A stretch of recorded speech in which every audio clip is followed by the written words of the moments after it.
அனைவருக்கும் ஆனந்தமான இறைவணக்கம். ஆன்மீக சிவசொந்தங்களே, 2026ஆம் ஆண்டு சித்திரை அமாவாசை இரவு 9 மணிக்கு மேல் இதை உங்கள் வீட்டில் செய்தால் உங்கள் குலதெய்வத்தின் அருள் உடனே கிடைக்கும். அன்று இரவே குலதெய்வம் உங்கள் வீட்டிற்குள் வருவதை உங்களால் உணர முடியும். ஒரு எளிமையான சூட்சமோ. செய்ய விருப்பம் உள்ளவர்கள் ஆடியோவை முழுமையாக கேட்டு இதை செய்யுங்கள். ஓர் அறிவிப்பு: இந்த வருடம் அட்சய தேதியை ஏப்ரல் 20ஆம் தேதி அன்னைக்கு ஒரு வாட்ஸ்அப் குழு மூலமாக தசமகா வித்யா தேவியில் 10வது தேவதையாக வரும், தாந்திரிகத்தில் லக்ஷ்மியாக வரும் அன்னை கமலாத்மிகா தாந்திரிக உபாசனை வழங்கப் போகின்றேன். எந்த பூஜையும் கிடையாது, விரதமும் கிடையாது, கட்டுப்பாடும் கிடையாது, தீட்டும் கிடையாது.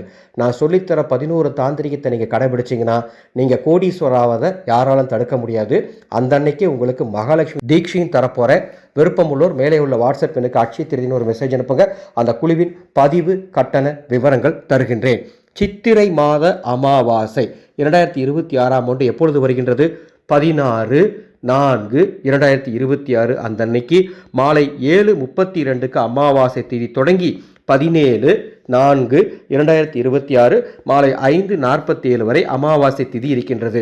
எனவே நான் சொல்லும் இந்த இரவு சூட்சமத்தை 16ஆம் தேதி இரவு 9 மணிக்கு மேல் செய்யணும். சுத்தமாக இருக்கும்போது மட்டும்தான் செய்யணும். என்ன செய்யணும்?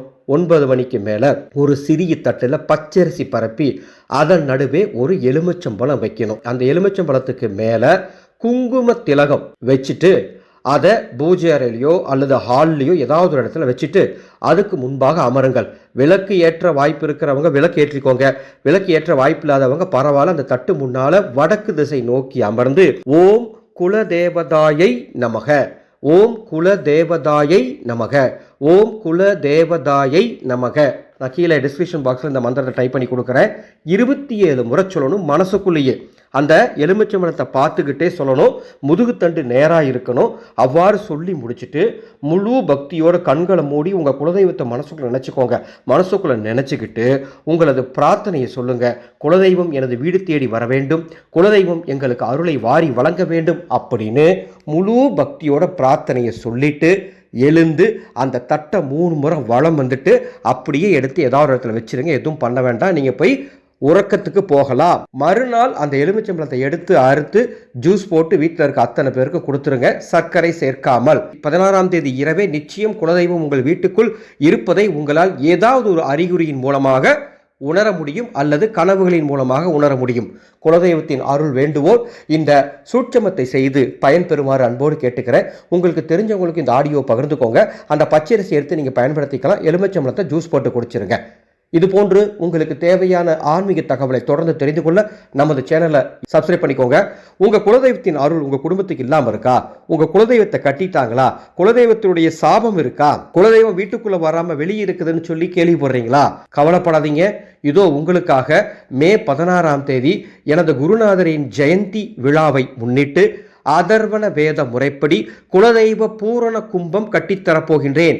செம்பினால் ஆன கும்பம். இப்போ நீங்கள் வீடியோவில் பார்த்துட்டு இருக்கீங்க இல்லையா, இந்த மாதிரி சிறிய செம்பினால் ஆன கலச சொம்பல தான் இந்த பூரண கும்பத்தை கட்டி நாங்கள் தரப்போகிறோம். பதிவு நடந்துட்டு இருக்கு. 6 வருஷத்துக்கு இது உங்கள் வீட்டுக்கு குலதெய்வத்தோட பாதுகாப்பை பெற்றுத்தரும், அருளை பெற்றுத்தரும். இந்த பூரண கும்பம் உங்கள் வீட்டில் இருந்துச்சுன்னா மிகப்பெரிய மாற்றங்கள் உங்கள் குடும்பத்தில் இருக்கும்.